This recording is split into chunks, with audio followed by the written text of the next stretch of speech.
bagi orang muda, dewasa muda, cukup diperlukan 15 atau maksimum 20 menit di bawah sinar matahari pada jam yang paling optimal, yaitu tengah hari. Ya.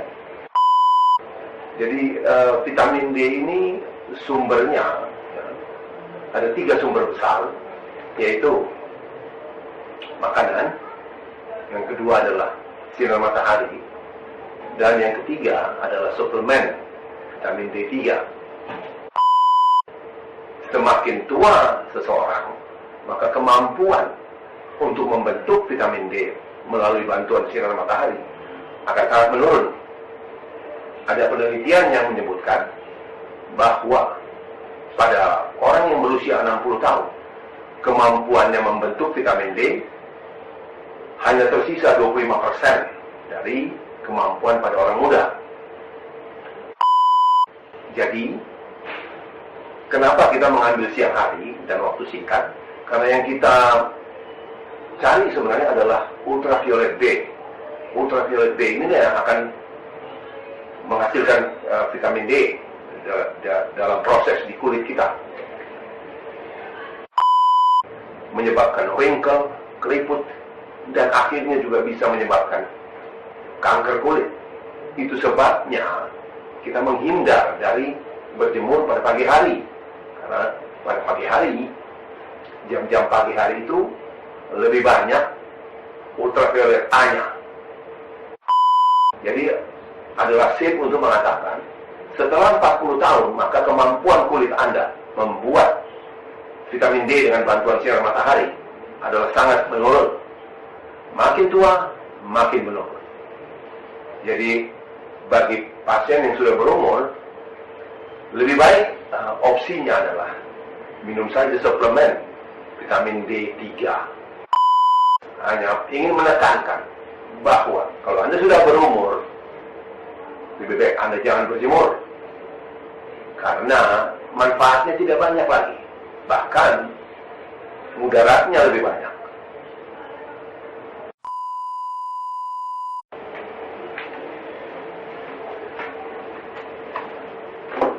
Selamat siang, saya Dr. Henry Suhendra, SPOT, spesialis ortopedi dan traumatologi. Saya bekerja sebagai Kepala Bagian Bedah Rumah Sakit Siloam Kebun Jeruk, Jakarta. Saya sudah berpraktek selama 28 tahun. Dan saat ini saya berusia 65 tahun. Alasan kenapa saya membuat video ini adalah karena banyaknya informasi yang kurang tepat dan agak simpang siur tentang vitamin D.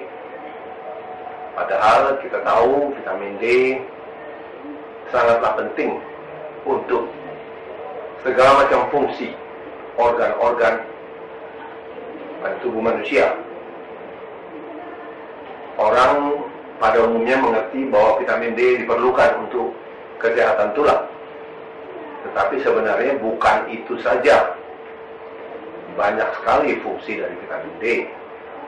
Itu sebabnya kita harus memastikan bahwa kita mendapat cukup vitamin D setiap hari supaya tercapai kadar vitamin D dalam darah yang optimal guna meningkatkan daya tahan tubuh kita.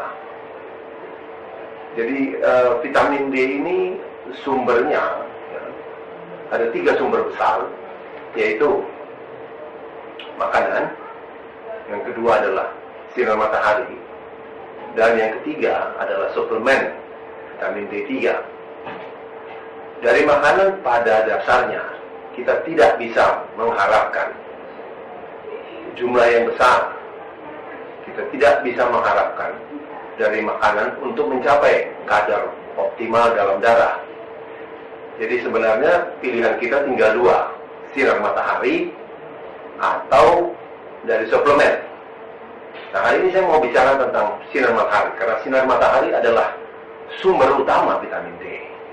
Tetapi supaya diluruskan, ada at least 11 faktor yang berpengaruh kepada apakah kita mendapat cukup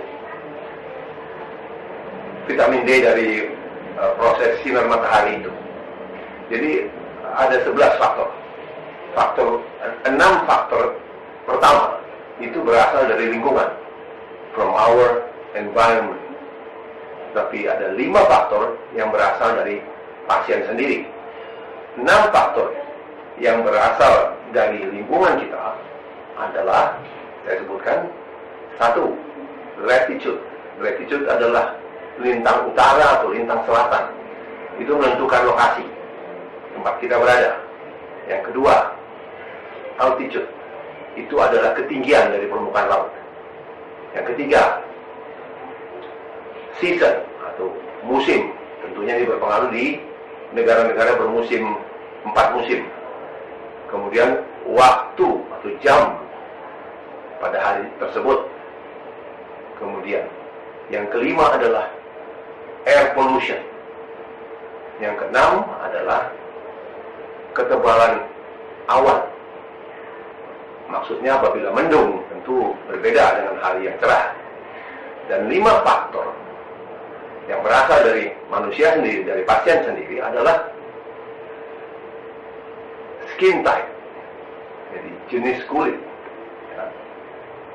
Kemudian pemakaian sunblock, kemudian berat badan, kemudian umur, dan akhirnya clothing atau pakaian atau kultur suatu daerah. Untuk berbicara mengenai 11 faktor ini, tentu dibutuhkan waktu yang panjang dan akan sangat membosankan.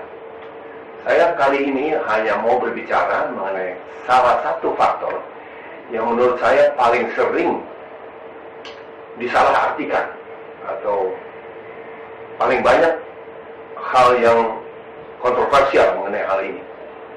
Jadi saya bicara hal ini hanyalah mengenai umur, jadi faktor umur. Jadi dikatakan bagi orang muda, dewasa muda, cukup diperlukan 15 atau maksimum 20 menit di bawah sinar matahari pada jam yang paling optimal, yaitu tengah hari, ya. Dan si pasien ini akan mendapat sampai maksimum 20.000 international unit vitamin D3, ya. Tapi tentunya tidak semua orang akan mendapat sedemikian banyak, dan hal ini dipengaruhi terutama oleh umur. Bagaimana? Karena semakin tua seseorang, maka kemampuan untuk membentuk vitamin D melalui bantuan sinar matahari akan sangat menurun. Ada penelitian yang menyebutkan bahwa pada orang yang berusia 60 tahun, kemampuannya membentuk vitamin D hanya tersisa 25% dari kemampuan pada orang muda. Dengan lain kata, misalnya si anak muda bisa membentuk 20.000 IU dalam waktu 15 menit, tetapi bagi seseorang dengan usia 60 tahun dibutuhkan 1 jam di bawah sinar matahari terik tengah hari. Apakah itu baik? Ada pasien yang sudah berumur 60 berkata, oh kalau begitu baiklah, saya akan berjemur 1 jam. Mesti diingat, kalau kita berjemur tentunya kita kepingin secara efisien, secara sangat-sangat singkat, tetapi bisa menghasilkan vitamin D yang banyak. Jadi kenapa kita mengambil siang hari dan waktu singkat? Karena yang kita cari sebenarnya adalah ultraviolet B. Ultraviolet B ini yang akan menghasilkan vitamin D dalam proses di kulit kita. Sebenarnya kalaupun siang hari, bukan hanya ultraviolet B yang ada. Ultraviolet B banyak di siang hari, jam-jam tengah hari. Tetapi di samping itu, mesti ingat bahwa ultraviolet A juga ada. Karena sifat dari ultraviolet A adalah all year long, all day long. Jadi sepanjang hari itu ada ultraviolet A. Sebenarnya kita mau menghindar dari ultraviolet A sebisa mungkin. Karena ultraviolet A inilah yang menyebabkan skin discoloration, perubahan warna kulit, menyebabkan wrinkle, keriput, dan akhirnya juga bisa menyebabkan kanker kulit. Itu sebabnya kita menghindar dari berjemur pada pagi hari. Karena pada pagi hari, jam-jam pagi hari itu lebih banyak ultraviolet A-nya. Jadi pertanyaan dari pasien adalah, umur berapa dok? Kita mulai hati-hati. Nah, seperti pada semua organ tubuh manusia, mulai terjadi perubahan degeneratif atau proses perubahan karena usia. Itu di usia 35, antara 35-40 tahun. Jadi adalah safe untuk mengatakan, setelah 40 tahun, maka kemampuan kulit Anda membuat vitamin D dengan bantuan sinar matahari adalah sangat menurun. Makin tua, makin menurun. Jadi bagi pasien yang sudah berumur, lebih baik opsinya adalah minum saja suplemen vitamin D3. Tentu suplemen ada juga untung dan ruginya, tapi itu adalah beyond the scope dari pembicaraan kita hari ini. Pembicaraan kita hari ini hanyalah ingin menekankan bahwa kalau Anda sudah berumur, lebih baik Anda jangan berjemur, karena manfaatnya tidak banyak lagi, bahkan mudaratnya lebih banyak. Terima kasih atas perhatian Bapak Ibu Saudara sekalian. Semoga video ini ada gunanya, dan sampai jumpa di penjelasan saya mengenai faktor-faktor lain di lain kesempatan. Terima kasih banyak. Stay safe, stay healthy, and keep your feet on the ground. Selamat siang.